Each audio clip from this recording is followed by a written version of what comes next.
Si je vous demande quels sont les 5 pays qui produisent le plus de films en 2017, bon bien sûr vous me direz les États-Unis, l'Inde et probablement la Chine. Et puis, la France ? Non, presque. En fait on est 6ème derrière le Japon. Il reste une place, et oui bon la réponse est dans le titre, c'est le Nigeria. Le Nigeria c'est entre 1500 et 2000 films par an, ce qui le place au 2e rang mondial en matière de production. En quelques chiffres, la production cinématographique et musicale du pays a généré 4 milliards de dollars, soit 2% du PIB. Nollywood est aussi le 2e employeur du pays après l'agriculture, avec plus d'1 million de personnes travaillant dans le domaine. Mais ça ne s'arrête pas là. Au Nigeria, la plupart des producteurs sont des productrices. Selon Chioma Ude, directrice du plus grand festival de cinéma africain, le Festival international du film africain, cela serait dû au fait que les hommes se soient focalisés sur des postes gouvernementaux et administratifs, délaissant de ce fait les postes de l'industrie culturelle, du commerce et de la mode. Logiquement, Nollywood produit aussi des méga-stars féminines, comme Funke Akindele, Geneviève Nnaji ou Rita Dominique. Alors que le pays reste dans un contexte compliqué, comme nous le détaillerons plus tard, les comédiens font partie des rares personnages publics à fédérer tout le monde. La diversité des modes de vie et des traditions culturelles du Nigeria, qui compte 196 millions d'habitants, 300 tribus et quelques 500 langues, offre aux réalisateurs du pays une profusion d'éléments dont ils peuvent habilement s'inspirer pour raconter des histoires simples de la vie quotidienne, susceptibles de trouver des résonances auprès des Nigériens, ainsi que d'autres publics ayant une culture et un patrimoine similaires, tant en Afrique que parmi la diaspora africaine. Mais bon, toutes les productions ne sont pas aussi développées et beaucoup de films se font un peu en freestyle avec une équipe réduite et des moyens dérisoires. En faisant mes recherches, je suis tombé sur le making-of d'un film où l'acteur retournait carrément son t-shirt entre 2 scènes pour donner l'impression de changer de costume. Pourtant, même certains de ces films les plus artisanaux seront vus des centaines de milliers de fois car ils sont vendus à des prix dérisoires sur les marchés. De plus, le gouvernement aide les distributeurs car cela fait augmenter le niveau d'alphabétisme dans le pays. Les films étant en effet parfois tournés dans des langues ethniques et sous-titrés en anglais, c'est un bon moyen de faire coexister les langues traditionnelles et l'apprentissage de l'anglais, plus utilisé dans les affaires. De façon générale, le cinéma de Nollywood s'est grandement inspiré des autres industries à l'international. On retrouvera donc la bonne comédie romantique familiale mielleuse avec Chef Daddy, pour nous rappeler un Love in Space en Chine, énormément de romances dramatiques du type Falling, directement inspirées des telenovelas sud-américaines, et surtout de grosses inspirations tirées du cinéma indien. Bref, pour être franc, rien de très original ni de très piquant. Mais Nollywood est caractérisé par une administration très peu présente dans une nation où les valeurs de l'entrepreneuriat sont pourtant portées très hautes. Avec un budget moyen de 12 000 € par film et un temps de production oscillant généralement entre 7 et 10 jours, les films sont souvent tournés avec une caméra numérique et sortent directement en DVD, la plupart des salles de cinéma ayant fermé pour cause d'insécurité.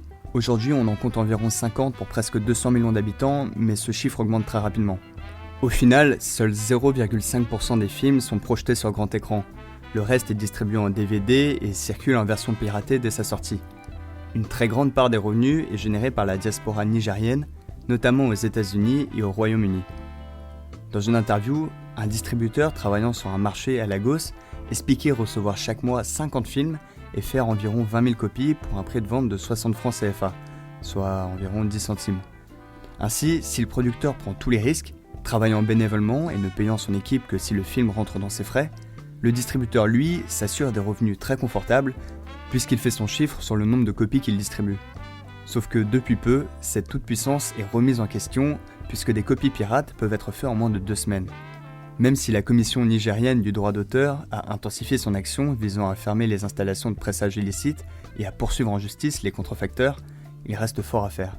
Si le cinéma nigérien est encore en pleine mutation, beaucoup sentent déjà le bon filon. On peut prendre l'exemple d'Iroko, le Netflix africain avec plus de 8000 films en catalogue. En 2019, Canal+ a fini de racheter l'ensemble des activités du groupe, après les avoir d'abord aidés à développer les films sur téléphone. Une vraie mine d'or pour un marché potentiel de 400 millions de téléphones.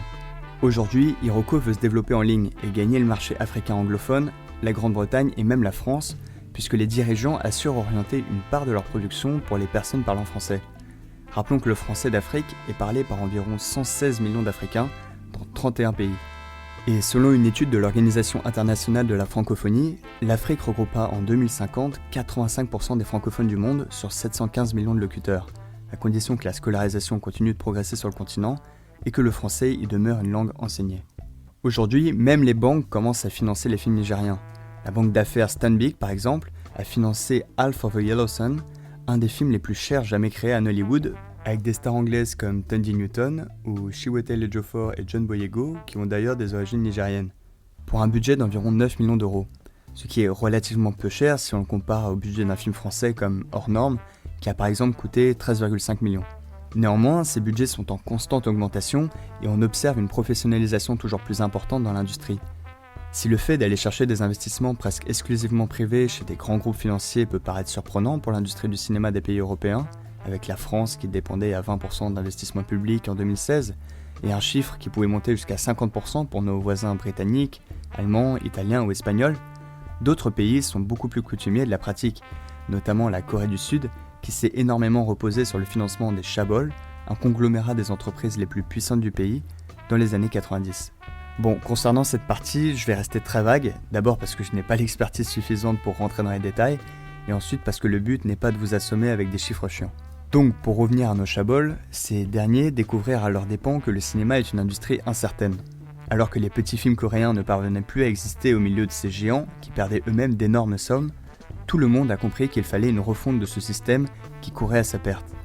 Quelques années plus tard, au début des années 2000, naissait la nouvelle vague du cinéma coréen, avec en tête de proue Park Chan-wook, Kim Ji-woon ou encore Bong Joon-ho. Bref, pourquoi cette digression ? Si on imagine que le Nigeria suive cette direction, ce qui est raisonnable compte tenu de la mentalité très entrepreneuriale du pays et de la direction prise par l'industrie aujourd'hui, on peut imaginer une scission encore plus importante entre les petits producteurs indépendants qui vendent leurs produits sur le marché de Lagos et les plus gros films à destination des structures comme Iroko. À terme, les spectateurs qui ont le choix entre un catalogue de plus de 10 000 films sur leur portable ou des films moins qualitatifs, vendus sous le manteau et piratés 2 semaines après leur sortie, on devrait assister à une montée de gamme de Nollywood. Mais jusqu'où cela peut-il aller ? Les croissances démographiques et économiques pourront-elles soutenir une industrie plus professionnalisée et donc plus chère ? Ou cette dernière atteindra-t-elle un plafond de verre de surproduction, causant par extension la fin d'un Eldorado pour la population et la fuite d'une part des investisseurs comme ce fut le cas en Corée dans les années 90. Bien sûr, le Nigeria et la Corée sont très différentes. D'ailleurs, à l'inverse du pays au matin calme, entouré par 2 géants du cinéma que sont le Japon et surtout la Chine, Nollywood peut prétendre s'instaurer durablement comme le leader du cinéma dans toute l'Afrique. Dans ce cas, il serait envisageable que la marge de progression soit suffisamment grande pour retarder le moment où le cinéma nigérien ne pourra plus être rentable. De plus, le caractère informel de l'industrie et l'absence de plan de rentabilisation des investissements, qui ont si longtemps découragé des investissements privés et fermé la porte à des occasions potentiellement lucratives de distribution sur les marchés étrangers, est aujourd'hui en train de disparaître.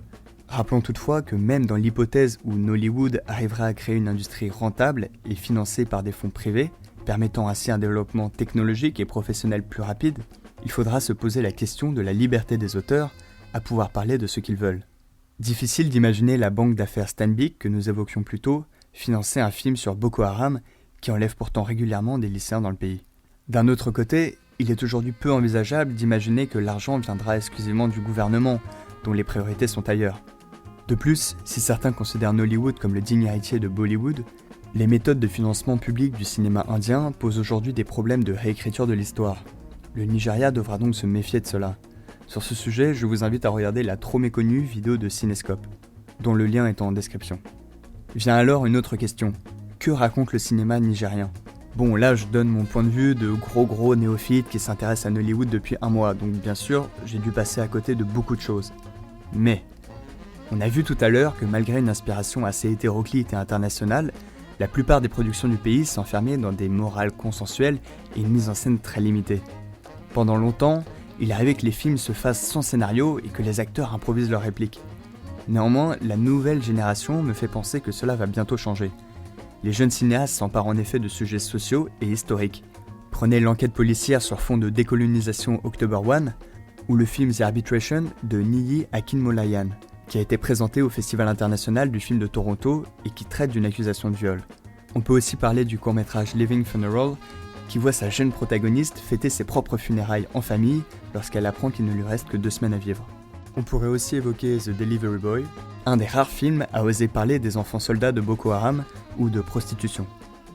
J'ai néanmoins un petit coup de cœur pour un genre typiquement nigérien, les films de Juju, à traduire par film de sorcellerie, dont le potentiel est énorme, mais qui souffre encore d'un certain amateurisme. Malheureusement, je n'ai toujours pas découvert de vraies pépites nollywoodiennes, Mais pour les plus curieux, les films que je cite ici sont disponibles soit sur Netflix, soit sur YouTube.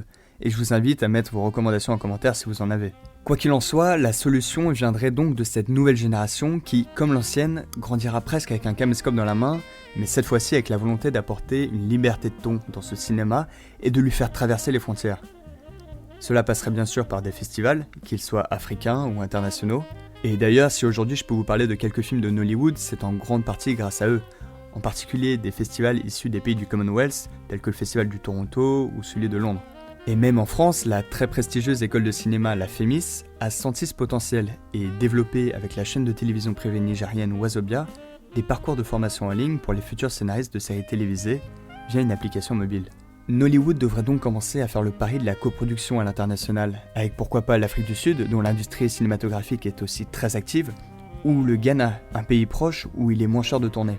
Ça sera aussi l'occasion de faire venir des stars étrangères. Imaginez l'effet d'un Idris Elba en tête d'affiche d'une production nollywoodienne. Encore faut-il trouver le bon film, mais bon, on sait jamais. Le gouvernement aussi est conscient des enjeux économiques et politiques que Nollywood représente et œuvre à son développement. Je pourrais vous parler du programme de subvention de 3 milliards de Neras, soit environ 17 millions de dollars, intitulé Project Act Nollywood, pour la formation et l'acquisition de compétences en matière de production et de distribution de films, ou du gouvernement de l'État de Cross River, qui a construit un studio de cinéma ultramoderne dans la ville de Tinapa. Bref, en 20 ans à peine, Nollywood est passé d'une industrie embryonnaire et amatrice au deuxième secteur du pays. Si le chemin est encore long, le cinéma nigérien intrigue énormément de par son originalité, sa créativité et ses ambitions.